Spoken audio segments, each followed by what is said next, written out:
We're here at Bangalore. Over there is the offices of the CDEF, which is the company, the corporation that owns the TMX pipeline.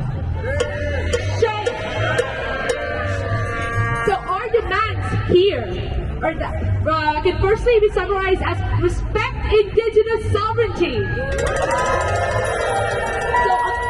Across this country, as well as worldwide, indigenous people still face the legacy of colonialism and ongoing rights violations in the name of extractive projects and corporate interests. So we demand that Canada and the rest of the world respect and uphold indigenous rights, including the UN Declaration on the Rights of Indigenous Peoples and the right to free, prior, and informed consent. We also demand an immediate end to the CGL and TMX pipeline projects, both of which are not only ecologically devastating, but also are being constructed on unceded indigenous land. Shame! These projects are two of many reminders that settler colonialism in Canada is not dead, it's very much alive and ongoing. And for all of their talk of reconciliation, the government of Canada still very much sponsors colonial violence. Shame indeed! Also, we are here to demand a stop to the relentless touting of false solutions to the climate crisis. So basically aiming for so-called net zero by 2050 instead of actual emissions reductions, as Canada's climate plan does, and as the rest of the world's climate plan does, all it does is to prolong continual fossil fuel production and delays a fair and just transition to a healthier and more sustainable society.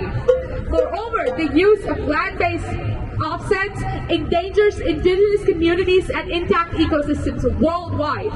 So we demand that Canada pursue real zero in terms of phasing out fossil fuels and reducing carbon emissions, not the fairy tale of net zero. To this end, we demand the end of all public investments in unproven and misleading carbon capture technology and all other fossil fuel enabling technology. We demand that it avoid so-called solutions that only expand the destructive impact of mining here and around the world. We also demand and persist loopholes for climate-wrecking industries and its commitments. We know that offsets and carbon trading schemes have not and will not incentivize the rapid transition necessary to avoid the worst outcomes of the climate crisis. Let us be very clear. The idea that technological innovation and capitalistic market-based solutions will save us from the climate emergency is nothing but greenwashing. Expecting that the very system that created this crisis in the first place mitigated is hubris and stupidity and nothing else. Instead, Canada must focus on achieving what we know will mitigate the worst of the climate crisis. What does it have to do? Divest from and phase out fossil fuels both here and abroad, including by supporting an international fossil fuel non-proliferation treaty. This treaty is currently being discussed at COP27 by island nations such as Vanuatu and Tuvalu. It has also been backed by the WHO and the Catholic Church, interestingly. This needs to be supported, and this is what will get us out of the climate crisis.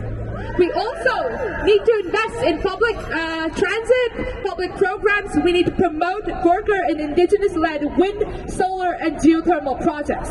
We must act to protect our rapidly dwindling biodiversity, especially by empowering indigenous leadership and stewardship of the land and waters.